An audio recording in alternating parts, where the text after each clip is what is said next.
welcome back to my channel, The Paladin, and my name is Paul. And day before yesterday, I kind of uploaded a video that kind of explained the review and all the things that happened in the first 4 episodes of Defenders. And today I wanted to talk about something that is unique and different. Well, I didn't talk about the enemy group too much in the last one because they were strong, they were unique, they are awesome in the season. So I wanted to give them their own video, like kind of the attention they really deserve. Even though they might have lost the battle, but the war is still going on after the end of this season, and which I'll talk about in the 5 to 8 review. But you gotta understand about the organization itself, so I'm gonna talk about it today. So without much further ado, let's just get into it. So the organization name is called as the Hand. You might laugh just by hearing the name, just like Jessica Jones, but the name can be deceiving, and the appearances can be deceiving as well, because the AND organization has been taking place in terms of like a judgment that is going on around the world for like thousands and thousands of years. So they have been passing down like their own control, knowledge, and power, everything. And you might think like, okay, that might be like they be just like passing to another person. So it's like going on like your dictatorship or your like kingship. So it's like it's passed to their son, it's passed to their daughters. But no, it's passed to themselves. So you might be wondering, what is this what is he blabbering about? Well, that's where the mystical realm of kun'lun comes into place. Well, that's a magical place. It has monks and they train people, and they found the power of chi, and using this they had like and some mystical abilities, and they used it to heal people and stuff like that.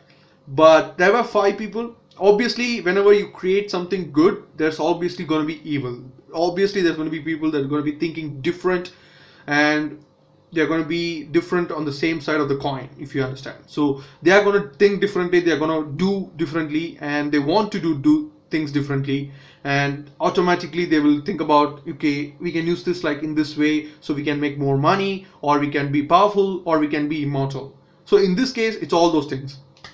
So these 5 people will try to do that, but the elders there will like, you 5 people are heretics, so you're going to be extinguished from this land. So you're not going to be here. And these 5 people were banished, so they can't go back there just normally. So what they would do is they form an organization. Past time, they will form an organization. So like 5 people were there, and these 5 people form a hand. So if you cut off a finger, the hand will not go to waste. That's their motto. And they will have immortality by some rituals. So there are some mystical powers. So they will resurrect themselves after they die in a lifetime, and they will keep going on and on and on. That's why the organization is really powerful. If you pass down something, it is good, but sometimes that things can be misinterpreted. They can have their mind of their own, so sometimes it will not be right, if you can understand. But this time around, it's them. They are passing their information, knowledge, and everything to themselves. So it goes on and on and on. So they are pretty strong. So they have influence, they have power, they have money all over the place, all over the world. And that's where the immortal Iron Fist comes into play. And the immortal Iron Fist, I think there are like different rendition of that Iron Fist, and the monks would train Danny Rand in this season. But he would be the dumbest of them all, in terms of like maturity level. So he would not be grown into a man yet. So they will be using him for a mission, and they will ask him like, join us, we will finish this quickly, no one need to die and stuff like that. And the defenders will be like, no, he's not going to be coming with you, we will take care of things and stuff like that. So this will be the main problem of the Hand in this situation.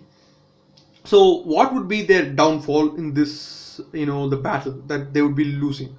Well, first of all, the head, okay, they don't have a head per se, but she will be like leading them into a new era of stuff, and she will have a like death sentence, like your organs are failing, you're gonna die. But to them it's no problem because they can just resurrect themselves.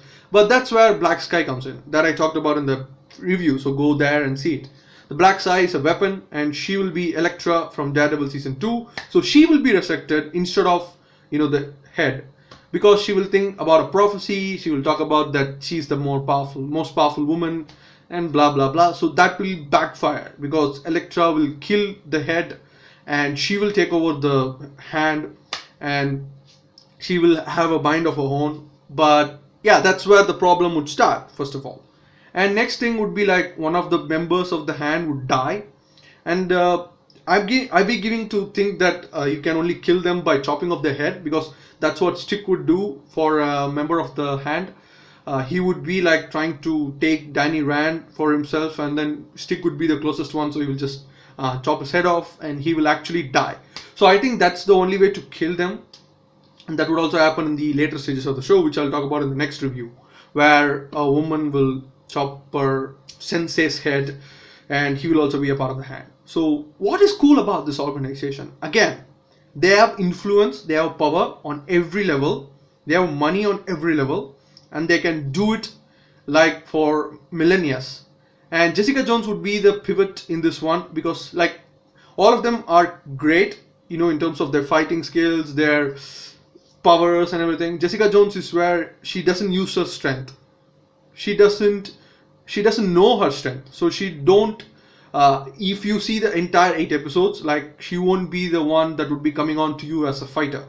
Okay, she would be probably the weakest one of them all, even though like she's strongest of them all. She's like okay, I'm not gonna use it, and pretty much even Daredevil would save her at one point, so overshadowing her a little bit in terms of the fighting era. But I'll talk about that in a different video. Just this is what I'm saying, like she will be great in investigating. So she will be like investigating about the hand, and she will find out many things about them, like the same handwriting, same signatures, but different names.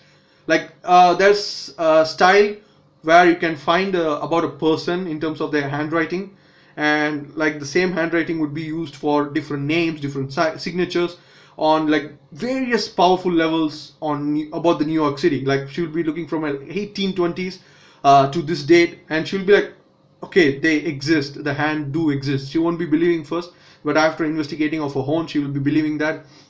And then she will go and talk to one of the hand members, and they will be like, that's long you gone, like we've been past that, we were before that. So that's cool about them. So they exist on every like time period, and this sequence would be showcased to you like in terms of a lot of sequences, where my favorite dialogue in the entire 8 episodes would be like the head would be sitting with another person of the member of the hand, and she will be like talking about the New York City as a whole and how it is this and that. And she will be like, you know what, when Manhattan was purchased by the colonial times, during the colonial times, they paid $24. If you ask me, they grossly overpaid. And I really like that dialogue because it just showed how powerful they are without giving too much away, and not in a in a gross way or in a scary way. Just it freshened up the show a little bit. It came in the first 2 episodes, and it kind of freshened up the entire season just because of that one dialogue and one interactions. And that would be just a start. There will be like many interactions in that season, like she will be talking about Mozart and how and another musician, how he's like a dick, he wants to show he can do it as well. So a lot of different things like this. So the hand would be a powerful organization, and Stick would be talking about like there's another organization called the Chase. Okay, the names are not cool. Okay, Jessica Jones was right. Okay, fine. So they will be the like warriors. That's why he would train Daredevil himself. So he wants him to be a leader, a warrior. But Daredevil won't choose that. But the Chase are the only reason that the hand hasn't won yet. So there's like a big battle between them, and the immortal Iron Fist should be the leader that should lead them to like a glorious time. But he's not the leader they expected. So that mantle has been given to Daredevil, and he would do the job really well in terms of like this season. So that's about it about them. So they will showcase more power, they showcase more money. They will just like, you know what, just watch the season, just watch 3rd episode. Pretty much before the fight sequence would start, there would be a scene where the hand would really show who they are, It's just mind-boggling to see. We've been in a bubble of villains. We have been a bubble of too much TV shows, too much movies, just regarding comics and superheroes. And to see a villain group this fresh after all these things, all these times, it's just nice. It just feels nice. When I saw the first episode, I thought, the hand really, in Daredevil season 2, they didn't make a big impact. It was just a start. So they kind of hyped it up a bit, and I thought they would face flat on their, thing, and it would just break. But they didn't. They kind of like did the same thing in the first 2 episodes. They're just like paving the path really slowly, and boom, third episode, the hand is fucking powerful. Deal with it. 5 members are also cool. You might have seen one in like Daredevil's first season. She will be in talking Japanese to Kingpin, and the rest four will be new to you. So you just see the episode to understand about them, because they are cool, and I can explain about them to you, but it would be my rendition and my iteration of them. So you won't really understand what they truly means and what they really want. So if you watch it, you will understand better. That's what I'm saying. So watch the season 1 episode 3 mainly to understand about the hand, but I talked about mostly what they are and what they do and what they want. They want the Iron Fist, and will they get it? Watch the season to know more. So hit that like button if you like this video, share the video with your friends and family, subscribe to the channel for everything that is movies, TV shows, reviews, reactions and fan theories like this one, and I'll see you guys on the next one. Bye.